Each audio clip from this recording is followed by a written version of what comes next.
సమస్యలు పిల్లలలో లేవు, తల్లిదండ్రుల్లో ఉన్నాయి. తల్లిదండ్రుల మానసిక రుగ్మతలు పిల్లల మీద రుద్దబడుతున్నాయి. మళ్ళీ చెప్తున్నాను నేను, మన పెంపకంలో ఉన్న లోపాల వల్ల పిల్లలు పాడైపోతున్నారు, నాశనం అయిపోతున్నారు, మానసిక రుగ్మతకు లోనవుతున్నారు, కుంగుబాటుకు లోనవుతున్నారు. మనం మారాలి. ఒక పిల్లాడు చెప్తున్నాడు, తండ్రి కొడుకు నడుచుకుంటూ వెళ్తా ఉంటే కొడుక్కి చెప్తున్నాడు తండ్రి, నువ్వు జాగ్రత్తగా నడు నాన్న, జాగ్రత్తగా నడు, జాగ్రత్తగా నడు అని కొడుకు చెప్తున్నాడు. కొడుకు ఆ నాన్నకి ఏమంటున్నాడో తెలుసా? ప్రొజెక్ట్ సార్, ఆ పీపీటీ వేసేయండి sir. Art of parenting, art of parenting, art of parenting. ఒకటే పీపీటీ ఉంది అందులో. ఏంటి పర్లేదు. ఆ తండ్రి కొడుక్కి చెప్తున్నాడు, జాగ్రత్తగా నడు, జాగ్రత్తగా నడు, జాగ్రత్తగా నడు అని. కొడుకు ఏమన్నాడు తెలుసా? నాన్న నువ్వు జాగ్రత్తగా నడు, నీ అడుగు జాడల్లో నేను నడుస్తున్నాను అన్నాడు. నాన్న నువ్వు జాగ్రత్తగా నడు, నీ అడుగు జాడల్లో నేను నడుస్తున్నాను. మనం బాగుంటే మన పిల్లలు మనల్ని చూసి ఎదుగుతారు. మనం సాయంత్రం 7:30 అయ్యేటప్పటికి 3 పెగ్గలేసి అప్పుడు ఆడి మీద ప్రేమ ఒలకబోసి, నాన్న బాబు తెల్లారంతా లేదు ఈ ప్రేమ. ఆడికి అప్పుడు అర్థమవుతుంది, ఓహో ఇలా ఉండాలన్నమాట సాయంత్రం 7 తర్వాత. చూడండి, తల్లిదండ్రుల యొక్క ఆలోచన విధానాలే పిల్లలకు వస్తాయి. మన స్లైడ్స్ లో ముందుకెళ్తే ఇంకా మనం సైంటిఫిక్ గా చూద్దాం ఎలా ఉంటుంది. వచ్చిందా సార్? కొంచెం వెనక్కి వెళ్తారు ఒకసారి. ఇందాక నేను చెప్పిన ఇది స్లైడ్, అది మీకు ఇందాక ఆల్రెడీ నేను హార్వర్డ్ ఆనందానికి సంబంధించిన స్లైడ్ చెప్పాను. రైట్, అక్కడ ఆపండి సార్.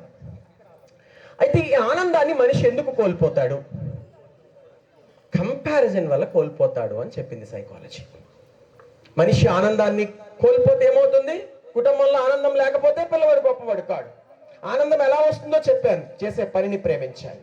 ఆనందాన్ని ఎందుకు కోల్పోతున్నాడు మనిషి? ఒకరితో ఒకరిని పోల్చుకోవడం వల్ల. మీరు తెల్లవారు లేచి చక్కగా మీకున్న దాంట్లో మంచి షర్ట్ వేసుకొని, ప్యాంట్ వేసుకొని, మీ హీరో హోండా బైక్ తీసుకొని బయలుదేరారు, హ్యాపీ.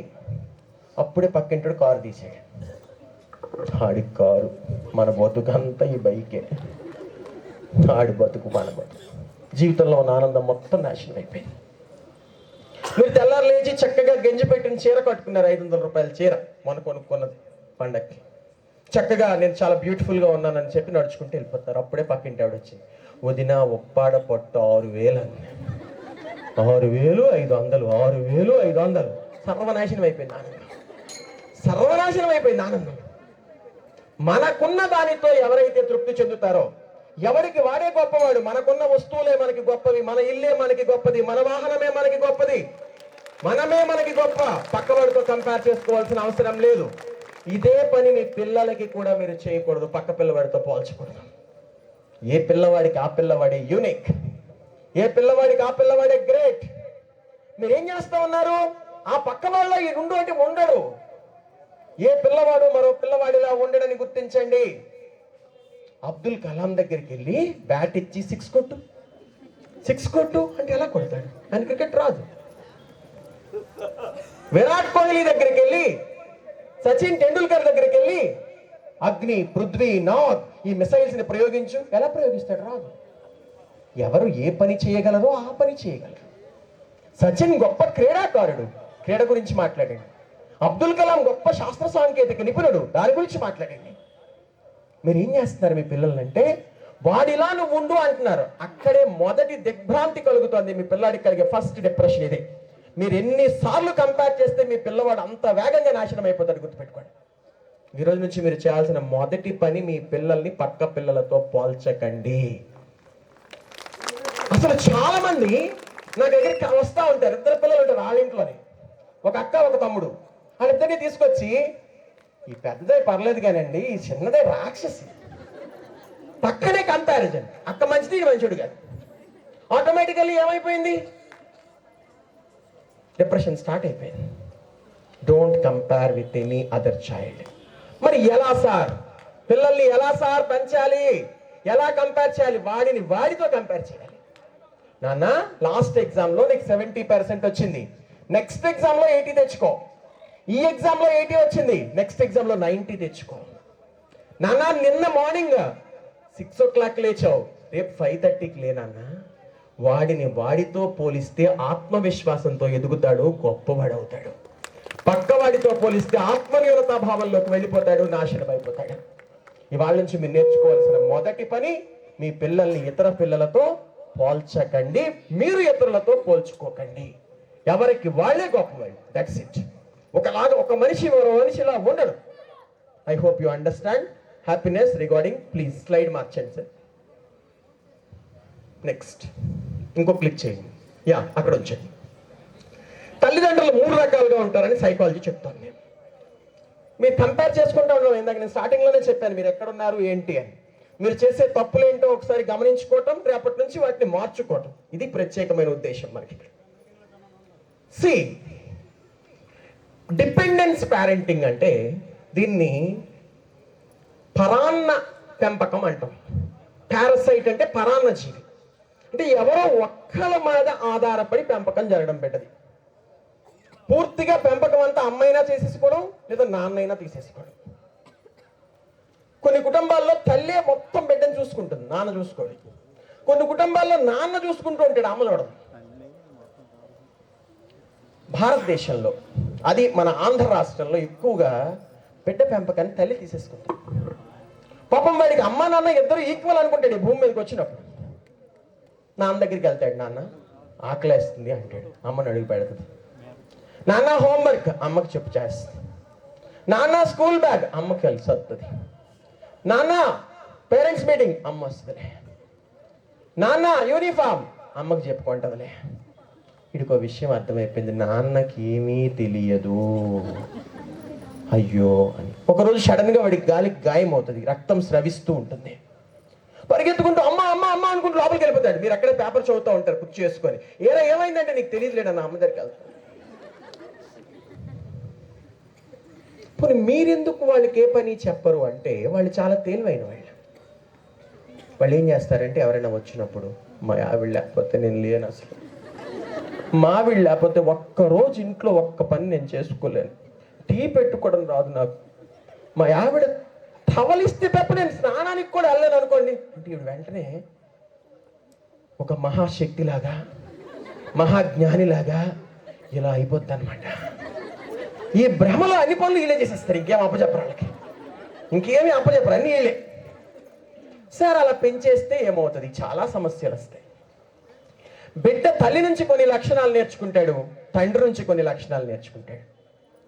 అమ్మ నుంచి ఆప్యాయత, అనురాగం, సున్నితత్వం, ప్రేమ నేర్చుకుంటాడు. ప్రేమ, ఆప్యాయతలు, అనురాగాలు, సున్నితత్వం ఇవన్నీ అమ్మ నుంచి వస్తాయి. నాన్న నుంచి బిడ్డకి ధైర్యం, ఆత్మవిశ్వాసం, సమస్య వస్తే ఎదురొచ్చి నిలబడడం, ఇవన్నీ నాన్న నుంచి నేర్చుకుంటాడు. అమ్మే పెంచుకుంటూ వెళ్ళిపోయింది అనుకో, ఇంటర్మీడియట్కి వెళ్ళాక హాస్టల్లో ఉంటే పారిపోయి వచ్చేస్తాడు. అప్పుడు మీకు అర్థమవుతుంది అమ్మ ప్రేమ ఏమిటో. ఆ రోజు వాడు ఎక్కడా ఉండరు, చిన్న సమస్య వస్తే ఏడుస్తాడు, కన్నీళ్ళు పెట్టుకుంటాడు. ఎందుకు, నాన్న రోల్ లేదు పెంపకంలో చిన్నప్పుడు. ఇప్పుడు మారుద్దామన్నా అవ్వదు. అమ్మ ప్రేమ వేరు, నాన్న ప్రేమ వేరు, రెండు ప్రేమలు ఒకటి కాదు. అమ్మ ఎప్పుడు బిడ్డ తన పక్కనే ఉండాలనుకుంటుంది, స్వార్థం. ఎప్పుడు నాతోనే ఉండిపోవాలి నా కొడుకు. పిల్లయ్యాక కూడా ఈవిడ ఎక్స్పెక్టేషన్, అందుకే గొడవలు. ఆవిడ వచ్చిన తర్వాత వదిలేయాలి, ఇంకా నా బిడ్డ అవ్వదు, కుదరదు. ఈ నలిగిపోతున్నాడు. అమ్మంటే తనవిచ్చిన దైవం, మాలంటే తనువుల సొగభాగం, ఏ ధర్మశాస్త్రం చెప్పాలి, ఏ న్యాయశాస్త్రం చదవాలి, ఎంత నలిగిపోతున్నారో మీకు తెలుసా? మీకు చెప్పలేక, అమ్మకి చెప్పలేక పాపం వాళ్ళు ఆ ఘర్షణలోనే ఆ సాయంత్రం అవన్నీ జరుగుతున్నాయి. అమ్మ ప్రేమ అలా ఉంటుంది, అంత పొసెసివ్ అనమాట అమ్మ. ఇలా ఇలా ఎప్పుడు కొడుకు నాతోనే ఉండాలి. మా అమ్మకి నేను నా గ్రాడ్యుయేషన్ అయిపోయిన తర్వాత, సార్ పురుగులు వచ్చేస్తున్నాయి, నా మీద ఆ ఫోకస్ లేకుండా ఉంటే బాగుండేమో. పర్లేదు సార్, నేను అందంగా కనిపించకపోయిన ఇబ్బంది లేదు, నా మాటలు బాగుంటే చాలు.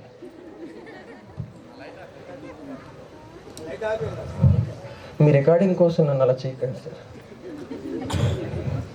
ఫోటో షూట్ కాడిన తర్వాత పెడదాం ఒకరోజు. మీరు ప్రొఫెషనల్ ఫోటోగ్రాఫర్ అని నాకు అర్థమైపోయింది. జాగ్రత్తగా చూస్తే మా అమ్మ నా గ్రాడ్యుయేషన్ అయిపోయిన తర్వాత నాకు అమెరికా వెళ్ళటానికి వీసా వచ్చింది. మా అమ్మ దగ్గరికి వెళ్ళాను. అమ్మ అమ్మ అమెరికా వెళ్తున్నాను అన్న. ఎందుకురా, హైదరాబాద్లోనే ఉండొచ్చు కదా, నాకు దగ్గరలో. తల్లికి పాపం కొడుకు వెళ్ళిపోవటం ఇష్టం లేదు. నా కొడుకు నా దగ్గర ఉంటే రోజు చూడొచ్చు. మా నాన్న దగ్గరికి వెళ్ళాను. నాన్న నాకు అమెరికా వీసా వచ్చిందని. ఫ్లైట్ టికెట్లు బుక్ చేసావా, ఎప్పుడు వెళ్తున్నావు, బ్యాంక్లో డబ్బులు ఉన్నాయా లేవని అడిగాడే. Thank you very much, all the best అన్నాడు. ఆయన ప్రేమ అది. కొడుకు అమెరికా వెళ్ళాలి, పెద్దోడు అవ్వాలి. అమ్మ బిడ్డని ఎప్పుడు ఇలాగే హత్తుకుని ఉంటుంది. 3 నెలల వరకు బిడ్డ రంగుల్ని గుర్తించలేడు, మనుషుల్ని గుర్తించలేడు. మీ అందరూ ఎక్స్పీరియన్స్ చేస్తారు. బిడ్డ ఏడుస్తున్నప్పుడు అమ్మలాంటి మరో వ్యక్తి వచ్చి ఎత్తుకున్న వాడు ఆగడు. కానీ అమ్మ స్వరూపం వాడికి తెలియదు, అప్పటికి రూపం తెలియదు, ఇంకా వాడి కళ్ళకి దృష్టి రాదు. ఆ ఏడుస్తున్నప్పుడు మీరు వెళ్ళి వాడిని ఇలా చేత్తో పట్టుకుని ఓపండి, ఆపడు. ఊయలలో వేసి ఓపండి, ఆపడు. ఇలా మీరు గుండెలకి హత్తుకోండి, ఆపేస్తాడు ఏడుపు వెంటనే. ఎందుకో తెలుసా? జాగ్రత్తగా వినండి. బిడ్డ గర్భస్థ శిశువుగా ఉన్నప్పుడు, ఫిటల్ స్టేజ్లో ఉన్నప్పుడు, తల్లి యొక్క గుండె చప్పుణ్ణి తన మెదడులో సబ్కాన్షియస్ స్టేట్ ఆఫ్ మైండ్లో రికార్డ్ చేస్తాడు.